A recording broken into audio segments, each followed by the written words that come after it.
माझं वय आता 30 वर्षे झालं होतं, तरी अजून लग्न जमत नव्हतं. यामुळं माझ्या घरचे जाम वैतागले होते.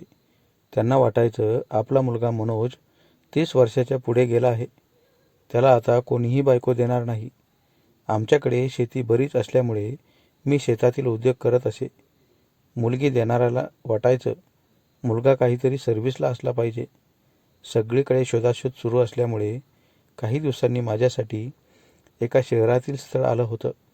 ते मूळचे खेडेगावातच राहणारे होते, पण काही दिवसापूर्वीच उद्योगधंद्यासाठी ते एका शहरामध्ये आले होते. त्या मुलीपेक्षा त्या मुलीची आई म्हणजे माझी होणारी सासू खूपच स्टँडर्ड राहत होती. मला वाटायचं एवढे स्टँडर्ड राहणारी माणसं आपल्यासारख्याला पसंत करू शकणार नाहीत.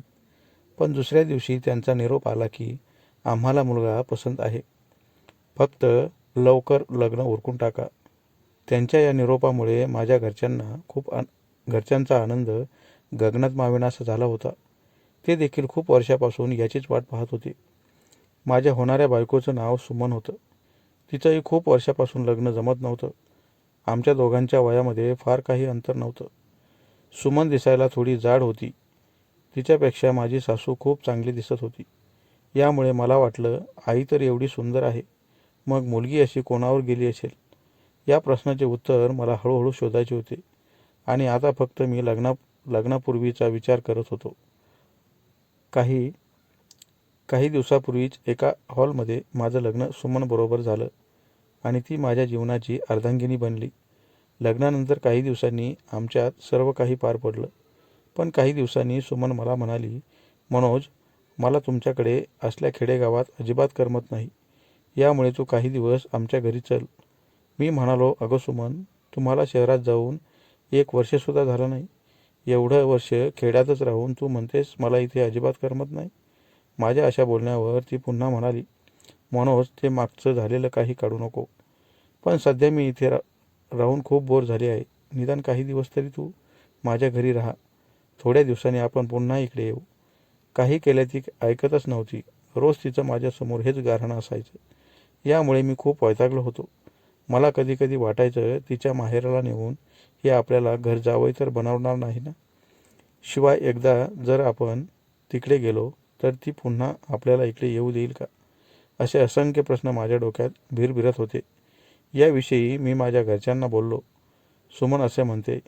यावर माझे आईबाबा म्हणाले, अरे मनोज, तिला इथे खरोखर बोर झालं असेल. यामुळे ती म्हणते तर तिच्यासोबत काही दिवसासाठी तू जा आणि तिकडेच राहा. पण ते आडवं बोलत होते की सरळ, हे मला समजलंच नव्हतं. शेवटी 2-3 दिवसांनी मी सुमनच्या म्हणण्याप्रमाणे तिच्या माहेरी एका शहरामध्ये आलो होतो. तिथे त्यांचं घर पाहिल्यावर मला वाटायचं, एवढ्या मोठ्या घरातून आपण उगीच इथे आलोत. कारण त्यांचं घर म्हणजे 2-3 छोट्या रूम होत्या. त्यातच त्यांनी काही दिवसापूर्वी एका बँकेचं लोन करून एक कार गाडीसुद्धा घेतली होती. एवढ्या मोठ्या कुटुंबात काम करणारे फक्त माझे सासरे होते. सासूबाई फक्त स्टँडर्ड राहायच्या आणि 4 चाकीमध्ये फिरायच्या. त्यामुळे मला ते कुटुंब थोडं वेगळंच वाटत होतं. पण त्या घरात मी नवीनच असल्यामुळे मी याविषयी फार बोलत नसे. माझं नवीनच लग्न झालं होतं. यामुळे रात्री त्या छोट्या रूममध्ये आम्हाला झोपावं लागायचं. थोडा जोर वाढला की आमचा आवाज बाहेर यायचा. यामुळे मनसोक्तपणे वैवाहिक जीवनाचा आनंद काही घेता येत नव्हता. 1 आठवडा मी कसं तरी तिथे राहिलो आणि सुमनला म्हणालो, सुमन, आता आपण गावाकडे जाऊ. माझे आईबाबा आपली वाट पाहत असतील. माझ्या अशा बोलण्याकडे सुमनने दुर्लक्ष केलं होतं. तिला वाटायचं आता आपल्या नवऱ्याने इथेच राहावं. आता मला तिथे खूप बोर होऊ लागलं होतं. शिवाय सासूचा माझ्याकडे पाहण्याचा दृष्टिकोन बदलू लागला होता.